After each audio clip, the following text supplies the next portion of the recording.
Hello friends, welcome to Telugu web Guru platform.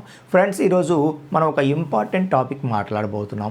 So చాలామంది data science కానీ లేకపోతే artificial intelligence కానీ నేర్చుకోవడానికి భయపడుతూ ఉంటారు. ఎందుకంటే దీనిలో మ్యాథమెటిక్స్ ఉంటుంది అని చెప్పి. సో నిజానికి ఇందులో మ్యాథమెటిక్స్ ఉంటుందా అంటే ఉంటుంది. మ్యాథమెటిక్స్ నాలెడ్జ్ కావాలంటే ఖచ్చితంగా కావాలి. కానీ మనమేమి మ్యాథమెటిక్స్ మీద పిహెచ్డీలు చేయడం లేదు. ఓకే, సో ఈ టాపిక్స్ నేర్చుకోవడానికి మనకి ఎంత మ్యాథమెటిక్స్ నాలెడ్జ్ కావాలో అది మన దగ్గర ఉంటే సరిపోతుంది.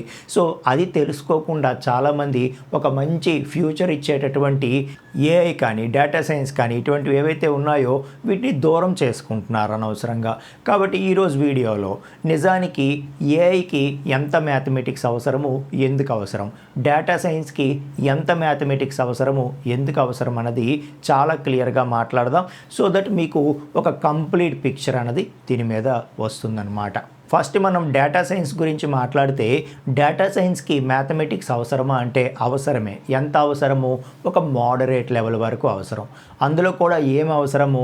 ప్రాబబిలిటీ అండ్ స్టాటిస్టిక్స్ అవసరం. ఎందుకు అసలు డేటా సైన్స్కి మ్యాథమెటిక్స్ అవసరం, ప్రాబబిలిటీ స్టాటిస్టిక్స్ ఎందుకు అవసరం అంటే డేటా సైన్స్ తాలూకా మెయిన్ రోల్ ఏముంటుంది? డేటాలో ఉండేటటువంటి ఇన్సైట్స్ మనం తెలుసుకోవాలి. ఓకే, సో వాటి మీద ప్రెడిక్షన్స్ చేయాలి, ఎనాలిసిస్ చేయాలి. ఇవన్నీ చేయాలి అంటే మనకి అక్కడ ప్రాణం పోసేది ప్రాబబిలిటీ స్టాటిస్టిక్స్ అన్నమాట. కాబట్టి మనకి ప్రాబబిలిటీ స్టాటిస్టిక్స్ మీద ఒక మీడియం లెవెల్, ఒక మోడరేట్ లెవెల్ నాలెడ్జ్ ఉంటే సరిపోతుంది. అది చాలా ఈజీగా మనం నేర్చుకోవచ్చు. ఓకే, సో దానికి భయపడిపోయి మనం డేటా సైన్స్ అంటే మ్యాథ్స్ ఉంటుందట, మనం ఇంకా నేర్చుకోలేము అని చెప్పి పారిపోవలసినటువంటి అవసరం లేదు, భయపడిపోవలసినటువంటి అవసరం లేదు అని చెప్పి చెప్తున్నాను అనమాట.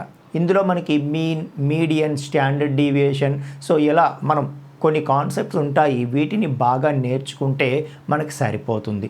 ఓకే, వాటి మీద ఒక మోడరేట్ నాలెడ్జ్ ఉంటే మనకు సరిపోతుంది అనమాట. ఓకే, సో ఎందుకంటే బ్యాక్ ఎండ్లో ఎలా వర్క్ అవుతుంది మనకు తెలుసుకోవాలి అంటే, లాజిక్ అండర్స్టాండ్ చేసుకోవాలి అంటే మనకి మ్యాథమెటిక్స్ నాలెడ్జ్ అవసరం. ఓకే, సో అలాగని మనం ఏమి మ్యాథ్స్లో పిహెచ్డీస్ చేసేయట్లేదు, మళ్ళీ చెప్తున్నాను.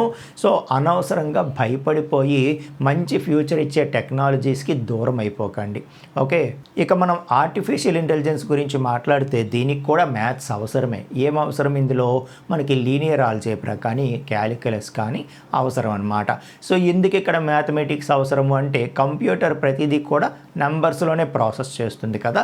మరి దాన్ని మనం డీప్ లెర్నింగ్లో కానీ లేకపోతే న్యూరల్ నెట్వర్క్స్లో కానీ మనకి ప్రతిదీ ఏం చేయాలన్నా సరే అంతా నెంబర్స్తోనే ప్రాసెస్ చేస్తాము.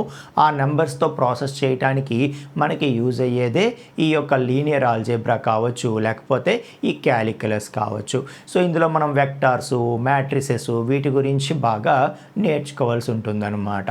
ఓకే, సో ఇక్కడ ఇందులో మనకి మ్యాథ్స్ ఎంత లెవెల్లో కావాలి అంటే మనం డీప్ లెవెల్ అల్గారిథమ్స్ అవి నేర్చుకుంటున్నప్పుడు కాస్త ఎక్కువ మ్యాథమెటిక్స్ కావాలి. మిగతా వాటికి ఒక మోడరేట్ నాలెడ్జ్ సరిపోతుంది అనమాట. ఓకే, సో ఇక్కడ అలాగని మనం complex level problems, complex level algorithms solve చేసేయము. ఓకే, సో మనకి కాన్సెప్ట్ తెలిస్తే ఇంటర్నల్ లాజిక్ అర్థమవుతుంది కాబట్టి నేర్చుకోమని చెప్తామన్నమాట. ఓకే, వీటికి సంబంధించిన రోల్స్ పరంగా మనం మాట్లాడినా కూడా ఎవరైతే డేటా అనలిస్ట్స్ కానీ లేకపోతే అప్లైడ్ ఏఐ ఇంజనీర్స్ కానీ వీళ్ళకి చాలా లో లెవెల్లో ఒక యావరేజ్ మ్యాథమెటిక్స్ నాలెడ్జ్ ఉంటే that is more than enough అని చెప్పి చెప్పొచ్చు అనమాట. ఇక ఎవరైతే మెషిన్ లెర్నింగ్ ఇంజనీర్ లేకపోతే ఏఐ రీసెర్చర్ వైపు వెళ్ళాలనుకుంటారో ఆ రోల్స్ వాళ్ళకి కాస్త మోడరేట్ కంటే కాస్త ఎక్కువ నాలెడ్జ్ అనేది అవసరం ఉంటుంది. సో ఏదైనా సరే కాంప్లెక్స్ లెవెల్ అల్గారిథమ్స్ మనం ఇక్కడ సాల్వ్ చేసేయము, మళ్ళీ చెప్తున్నా. ఓకే, ఆ కాన్సెప్ట్ వరకు మనకి ఎంత అవసరమో అంత మ్యాథమెటిక్స్ నేర్చుకుంటే సరిపోతుంది. అది చాలా ఈజీ కూడా. ఓకే, సో దానికోసమని భయపడి పారిపోకండి. ఓకే, మీకు అర్థమవుతుంది కదా. సో ఎవరు కూడా అనవసరంగా ఎక్కువ భయాలు పెట్టుకొని ఈ మ్యాథమెటిక్స్ని చూపిస్తూ అనవసరంగా పారిపోయి మంచి టెక్నాలజీకి, మంచి ఫ్యూచర్కి దూరం అయిపోకూడదు అనే ఉద్దేశంతో ఈ వీడియో అనేది మీ ముందుకు తీసుకురావడం జరిగిందనమాట. ఓకేనా? సో భయపడకండి. భయపడితే మంచి ఫ్యూచర్ మనం లూజ్ అవుతాం.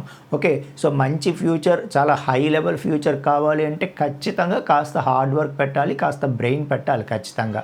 ఓకే. అలాగని ఇదేదో పెద్ద కష్టమైన టాస్క్ అయితే కాదు అని చెప్పి చెప్తున్నానమాట. ఓకే. సో ఈ వీడియో మీకు నచ్చితే వీడియోకి ఒక లైక్ ఇవ్వండి. అలాగే మీరు మన ఛానల్ని సబ్స్క్రైబ్ చేసుకోకుండా చూస్తున్నట్లయితే ఛానల్ని సబ్స్క్రైబ్ చేసుకోండి. నెక్స్ట్ వీడియోలో మనం మరొక టాపిక్తో కలుసుకుందాం friends. Thank you so much అండి.